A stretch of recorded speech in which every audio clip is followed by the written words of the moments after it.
Olá, estamos aqui para mais uma webinar da série FCI, Educação Continuada, Lifelong Learning. O tema dessa webinar pode ser que seja para chorar, hein? Meus dados pessoais estão na Deep Web. Sento e choro? Bom, eu convidei aqui dois professores especialistas e sumidades nesse assunto, que nós vamos discutir um pouquinho. Professor Charles Bulhosa Rodamilans e professor Roberto Lourenço. Eu sou o professor Dirceu Mateus Júnior, sou coordenador de Educação Continuada da Faculdade de Computação e Informática aqui do Mackenzie. Muito obrigado pela sua presença, para quem está nos ouvindo, para quem está nos assistindo. Sejam muito bem-vindos, professor Charles e professor Roberto. Prazer enorme tê-los aqui para discutir esse tema tão importante. Tudo bem com vocês? Tudo bem. É um prazer aí também, Dirceu. Prazer, Charles, né, participar aí com vocês, né, desse webinar, né, fazer esse bate-papo super importante, né, para a conscientização, né, para o aprendizado, né, dos usuários, né, das empresas, né, e contribuir cada vez mais aí com a proteção dos dados, né, das pessoas, né, como um todo. Obrigado pelo convite, Dirceu, e estou aqui para contribuir também, junto com o Roberto, nesse tema tão importante. Que legal, então vamos lá, vamos para o assunto direto. O que é Deep Web e Dark Web? Bom, vamos lá, né? São coisas que, né, que às vezes parecem, são a mesma coisa, né? Mas não é, né? Então, né, a Deep Web, né, ela consiste, né, diretamente na parte de internet que não é indexada, né? Então, é tudo aquilo, todo aquele conteúdo, né, que os chamados motores de busca, né, como o Google, o Bing, né, esses motores e os sites, os crawlers, os spiders, né, os programas utilizados por estes, né, por essa dinâmica, não podem alcançar, né? Então, tudo isso que eles não conseguem alcançar é a chamada Deep Web, né? É uma parte aí que seria, né, meio que invisível, né? A analogia, né, utilizada, né, que é muito comum, né, o símbolo ali de um iceberg, né, que demonstra ali que, né, tem uma pontinha para fora, né, que aquilo ali seria a superfície da internet, né, então é o que é conhecido, né, o que a gente consegue indexar, né, o que é alcançado, né, por esses motores, e aí o que está abaixo, né, seria representado por essa Deep Web, né. Então, diversas páginas, muitos conteúdos, né, bons ou ruins, né, tem muitos materiais, né, que estão lá na Deep Web, ok? Como eu disse, aí ela não pode ser confundida com a Dark Web, né, ou internet escura, internet obscura, né, como chamam, né? A diferença é que aí dentro desse iceberg tem uma outra parte mais profunda ainda, que seria a ponta inversa, né, que é a ponta ali onde né, seria ali onde a claridade não chega de jeito nenhum, que aí a única forma, né, de chegar a esse conteúdo seria através de um navegador exclusivo, né, chamado Tor Browser, né? Então esse browser, né, ele utiliza técnicas ali de criptografia e de encapsulamento ali dos pacotes e da comunicação que é transmitida, né, para que você consiga acessar os conteúdos, né, e os sites da Dark Web, né. Essa rede, né, chamada de rede Tor, né, que né, um acrônimo aí de The Onion Router, né, Seria um roteador cebola, né? Então, é essa expressão de que eu tenho camadas, né? Que eu vou ter que ir passando para poder atingir determinado conteúdo, tá? Então, a primeira delas seria através desse web browser. E aí tem outras, né, outras camadas que eu posso ter, né? Dentro da Dark Web, né? É de conhecimento que existem muitos conteúdos ilícitos, né? Maliciosos, né? Sites de uma série de coisas, pornografias e tudo mais. E aí, à medida que você vai vasculhando esse conteúdo, você vai, né, adentrando, né, dentro, né, desse mundo mais obscuro aí, né? É basicamente isso, assim. Acho que isso resumiria bem aí. Complementando, Se o Charles quer complementar. então, complementando o que o professor Roberto falou, a Deep Web, quando a gente realmente são as páginas que não são encontradas pelos buscadores, que no Google, o Bing. A partir do momento que você tem um fórum que usa um password, por exemplo, ela já não vai ser indexada pelo buscador, então já faz parte da Deep Web. Se você pega o Facebook, quando você bota seus dados privados, não deixa público, né, suas fotos públicas, então também esses buscadores não vão conseguir acessar, não vão ter acesso a isso. Então, essa faz parte da Deep Web. Também a Dark Web, alguns consideram ainda que faz parte da Deep Web, porque em que sentido? De que essas informações também não vão ser encontradas pelos buscadores. Mas como o professor Roberto bem colocou, né, é que, na verdade, você precisa utilizar um navegador específico para isso, o Tor. Tem outras redes também, além da Tor, que serve para você trafegar na Dark Web, né? E o importante é que esse Tor vai permitir o anonimato. E é importante lembrar que você pode usar para as coisas ruins, nem os crimes, que foi comentado, mas também para coisas boas. Por exemplo, tem pessoas que estão em lugares opressores e querem permanecer anônimas. Então, você pode utilizar o Tor para isso, para esse anonimato. Lembrando que, dependendo do que você for acessar, não adianta você acessar, ficar anônimo e colocar seu nome no fórum, por exemplo, que você acabou seu anonimato, né? Então, só o software em si não resolve o problema, mas em conjunto com essa consciência, você consegue ficar anônimo.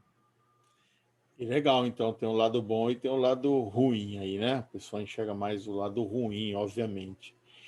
E uma vez entrando na Deep Web, Dark Web, tendo seus dados lá, que tipo de dados pessoais, por exemplo, podem ser comprometedores se foram vazados, né? É uma pergunta a priori óbvia, mas é muito importante porque às vezes a gente acha que algum dado não é relevante e é muito relevante, né?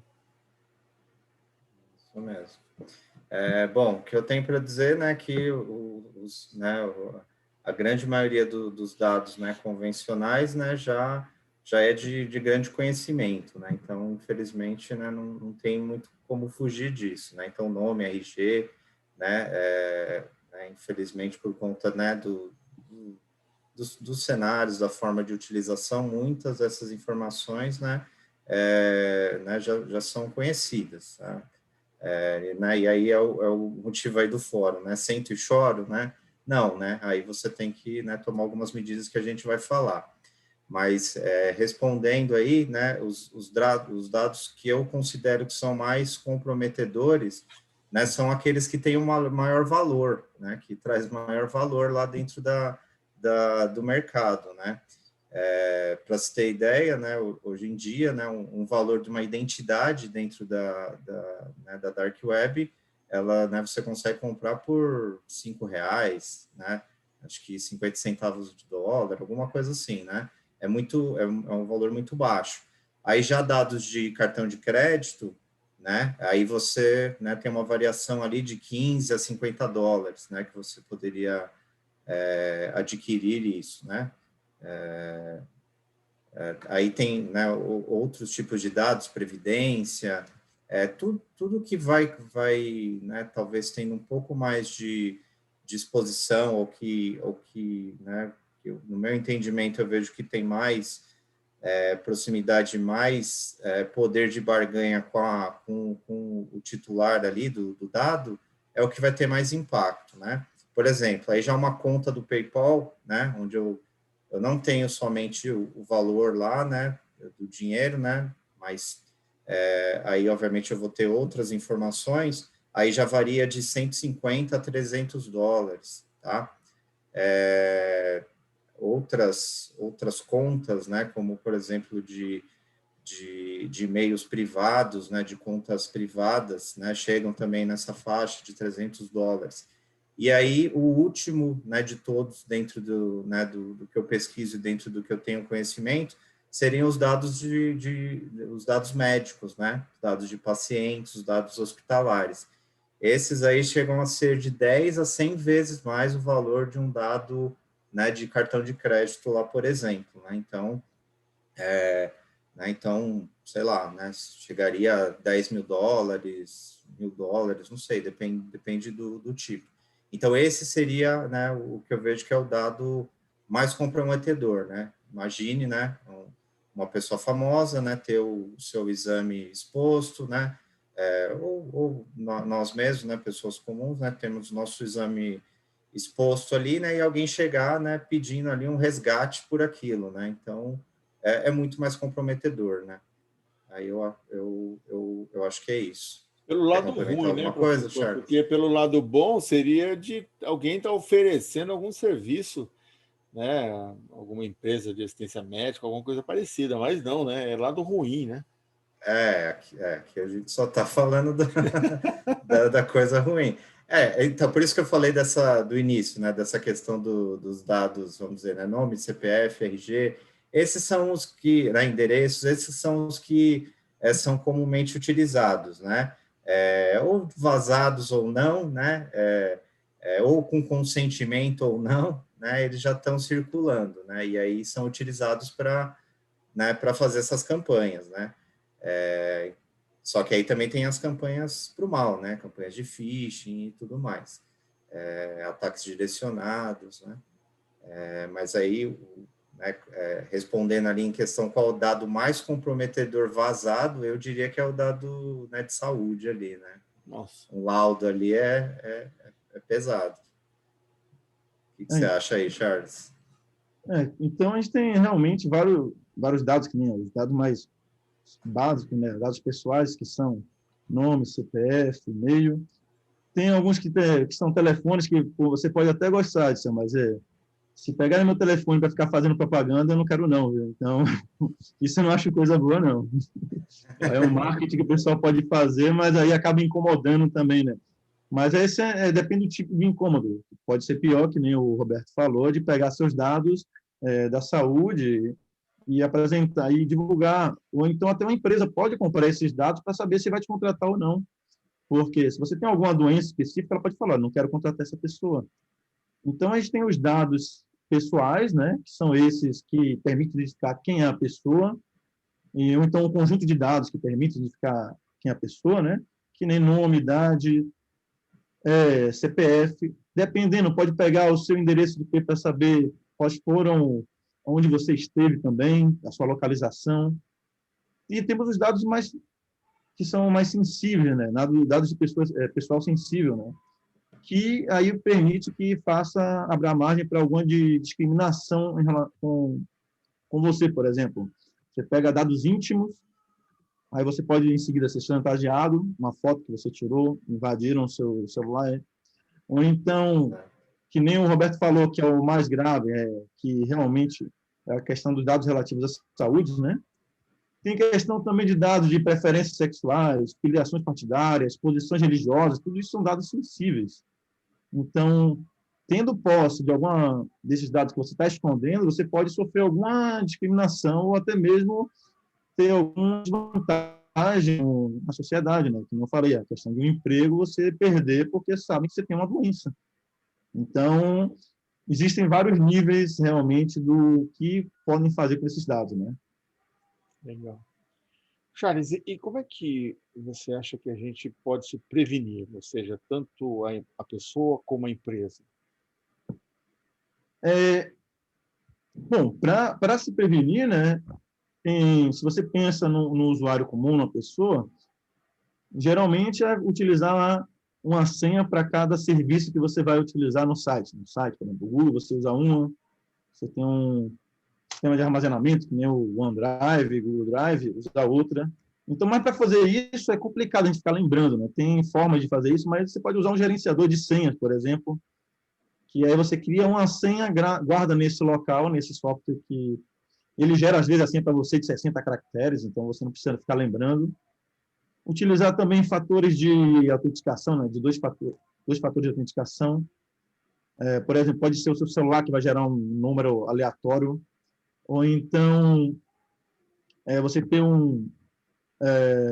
utilizar no WhatsApp, pedir para trocar a senha constantemente, porque se roubarem a sua senha, como o WhatsApp vai pedir novamente a senha, então, às vezes não é nem senha, né? A pessoa pegou seu celular e aí está usando os seus dados. Então, roubou seu celular e vai usar seu WhatsApp. Então, por trocar a senha, já ajuda, né? Evitar cair em golpes. O principal é não clicar em links duvidosos, que esse é o maior. O pessoal pega bastante que acaba instalando algum software no seu computador ou no seu celular. Principalmente aqueles e-mails que tem aquela mega promoção, você vai ganhar muito dinheiro, saber qual é o salário dos seus colegas, né? Então, aí você vai e clica nesse link. Se tem uma ligação duvidosa de um banco, ligando, pedindo informações, não passar, ok? E do lado da empresa, treinamento de segurança dos funcionários, né? Investir a qualificação de segurança dos funcionários, equipamento de software bem para isso, principalmente ter pessoas técnicas capacitadas para poder fazer essa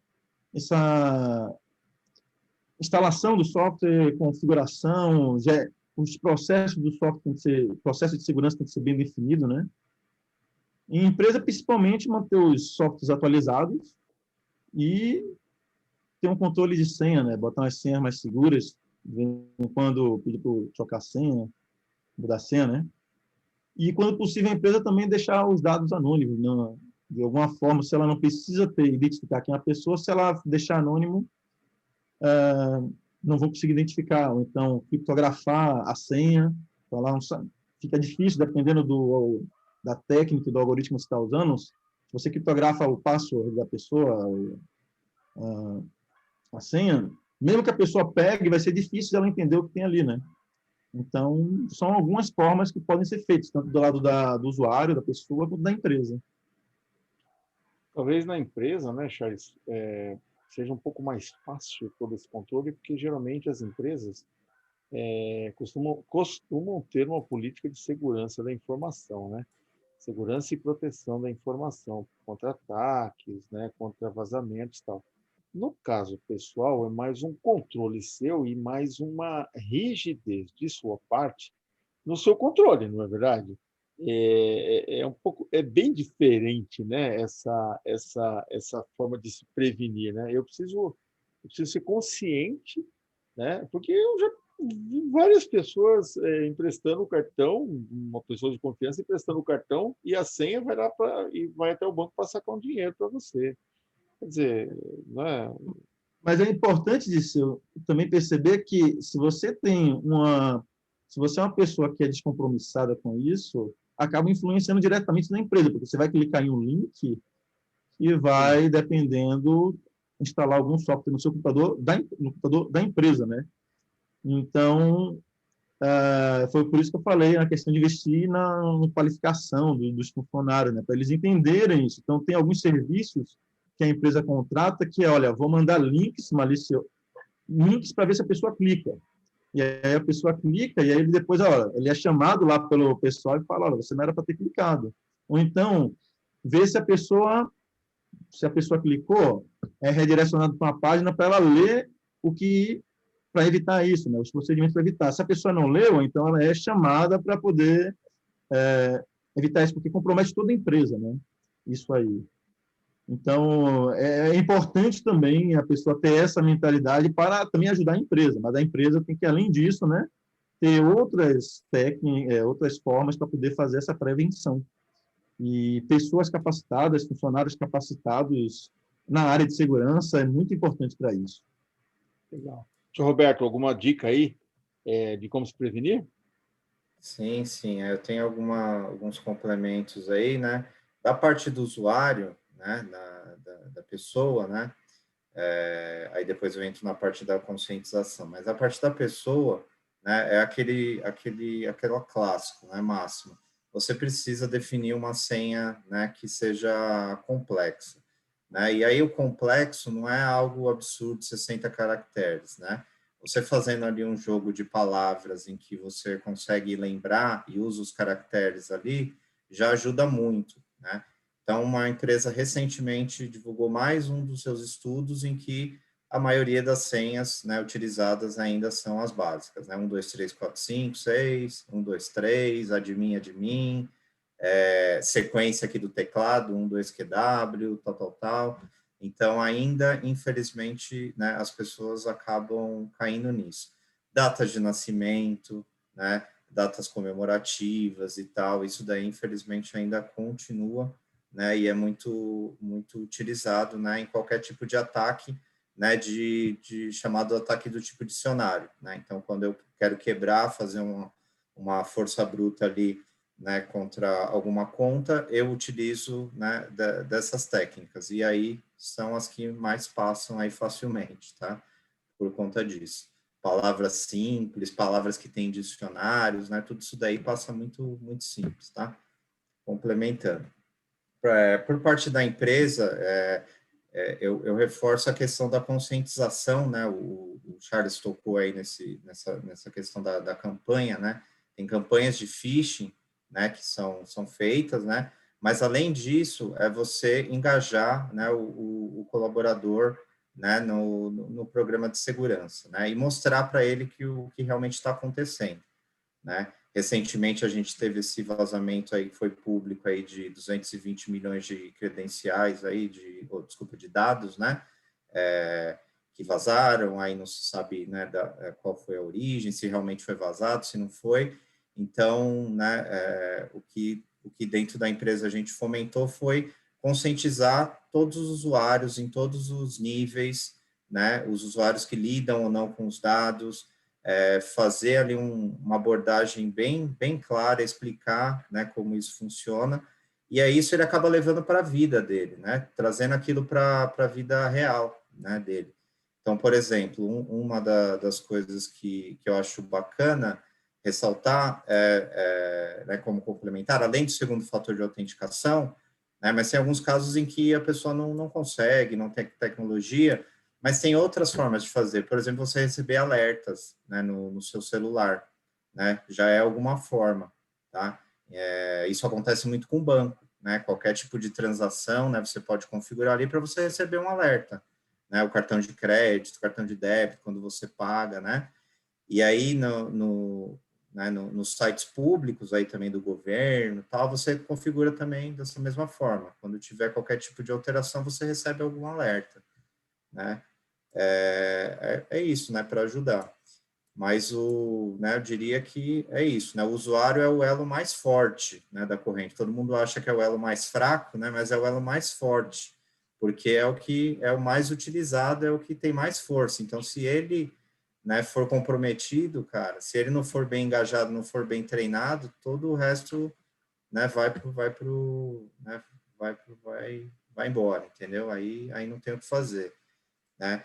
Algumas tecnologias, né, a gente tem que frisar aí também, né, de proteção de perímetro e de endpoint, né? Endpoint ali entenda-se, né, o equipamento final ali que o usuário está, né, usando, seja um smartphone, seja um tablet, seja um notebook, né, ele precisa ter uma tecnologia ali hoje avançada, né, de malware avançado, né, de não só simplesmente de antivírus por assinatura, precisa de um antivírus com análise comportamental, entendeu? Para identificar todas essas ameaças que, né, que tem aí espalhadas e que, né, hoje em dia tem uma velocidade incrível, né, de se disseminar e de comprometer uma rede, tá? E de processo, né? Aí o Charles frisou a questão de ter né, um processo de SOC, ter uma monitoração contínua, né? E eu diria que seria ter um plano de continuidade, né, de negócio. Também é importante, tá, para a empresa. porque o problema não é quando vai, né, quando vai acontecer, uma hora vai acontecer, né? Aí a dúvida é sempre quando vai acontecer e como que eu vou reagir quando acontecer. Então, se eu tiver um plano aí de continuidade de negócio, se eu tiver um backup, né, simples, eu consigo, né, muitas vezes me salvar aí né, desses ataques aí que podem ocorrer, tá? Acho que é isso, Muito legal, muito basicamente bom. isso. A gente tem falado bastante sobre a LGPD, né? Lei Geral de Proteção de Dados. Como é que a LGPD pode ajudar nesse sentido? Assim, bem rapidamente. Basicamente, o objetivo dela, né, é tratamento dos dados e como é que esses dados sensíveis devem ser tratados, né? Então, o principal ponto é que o usuário tem que consentir com a utilização desses dados. Então, a partir do momento que eles estão capturando esses dados, que às vezes você nem sabe que está capturando, então, e agora tem que deixar explícito que eles vão capturar, que eles vão armazenar e que eles vão tratar. E por que isso é importante? Porque se você não deu consentimento e a empresa estava com esses dados e vazou, você pode depois ir atrás da empresa para saber por que estava acontecendo e, posteriormente, até pedir uma indenização por causa disso. Então, e o outro ponto que eu acho que é importante é que, com isso, as pessoas, as empresas, né, começam a pensar mais na segurança de que seus dados podem ser vazados também. Então, você começa a pensar na segurança e para proteger os seus dados, né? Então, esse é o principal ponto, para ajudar na prevenção e também para ajudar, porque se ocorrer algum vazamento, a empresa vai ser punida por causa disso, né? E também para o usuário saber o que, é que estão fazendo com os seus dados, o que, é que estão pegando e o que, é que estão fazendo. Muito bom. Bom, e o a dica de vocês, o que o pessoal tem que fazer em caso de vazamento de dados? Legal. Ótima, né? Essa é sempre uma ótima questão, né? Então, né, primeiramente, né, precisa saber, né, dessa fonte, né, identificar e saber se realmente essa fonte é verdadeira, né? Então, como fazer isso? De forma bem simples. Eu vou, né, tentar entrar em contato com a empresa ou vou procurar um canal, né, realmente oficial, né? Hoje em dia tem até a própria Polícia Federal, né, ou desculpa, a Polícia Civil, né, que já tem notificações específicas sobre isso, né? Ou os próprios, né, sites fazem isso, né? Então, por exemplo, né, se eu tive um vazamento no Google, né? Então, aí o Google faz uma notificação de que teve, né, um problema de vazamento e tal, e ele orienta todos a trocarem a senha, né? E aí você vai lá e troca a senha, né? Ativa o segundo fator de autenticação, né? Isso aconteceu com o LinkedIn, né? Também.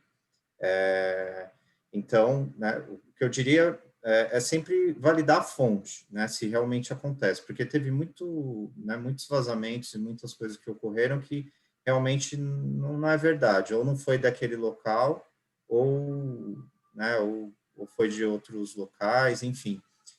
Validar, né, se realmente aconteceu. Se aconteceu, é trocar, né, a sua senha rapidamente, atualizar os seus dados, né, o que é passado como recomendação, você atualizar os dados que são chaves, né? Então, você atualizar o seu telefone, seu endereço, né? Se conseguir mudar de alguma forma, né? Fazer com que, né? Consiga, né? Aí entrando, né? No mérito da LGPD, conseguir de alguma forma mascarar isso, né? Para tentar ajudar, né? Isso você como pessoa física, né? Aí eu não sei se a gente entra aqui no mérito da empresa, né? De como a empresa também atuaria. Acho que Entraria sim, também? Vamos. bem macro, né? Ok. A Na gente, questão da a gente também, né, a ideia é que a gente termine aí rapidinho, tá bom? Só faz Tá bom, essa chamada aí para a gente. tá bom. No caso da empresa, né? Então, né, tem um serviço de inteligência, né, de ameaças. Esses serviços eles vasculham, né, essas credenciais vazadas, né, eles vasculham essas fontes e aí validam se realmente aquilo realmente aconteceu. E aí rapidamente você já é informado, né, e você já faz a comunicação para o usuário que teve a credencial vazada, né, em um determinado site, tá? Ou de algum dado, né? Basicamente isso. Legal. Então, complementando, né, o primeiro passo é o que o Roberto falou, que é verificar se a fonte é confiável, né? Tem alguns sites que você pode entrar que verifica se seu dado foi realmente vazado, mas é importante também entender que algumas pessoas criam esse site para pegar suas informações, né? Então, é bom tomar cuidado em realmente ver que site você está entrando para ver se é, porque às vezes ela pede, bota aqui seu CPF, seu RG e outros dados, você põe, na verdade, ele está capturando os seus dados, né? Então, é bom tomar cuidado com isso. Com relação ao e-mail e senha, foi o que o Roberto falou, a gente também já falou, né? Trocar a senha, utilizar 2 fatores de autenticação. E se for um dado pessoal sensível, que a gente comentou anteriormente, verificar qual foi a empresa que fez isso, que estava com seus dados, verificar se você deu consentimento e até entrar um processo contra essa empresa, né? Por isso que é tão importante a Lei Geral de Proteção dos Dados, né? Porque também, se essa empresa teve o vazamento de dados, ela tem a obrigação de te enviar uma mensagem, um e-mail, no caso, te notificando para você tomar algumas providências.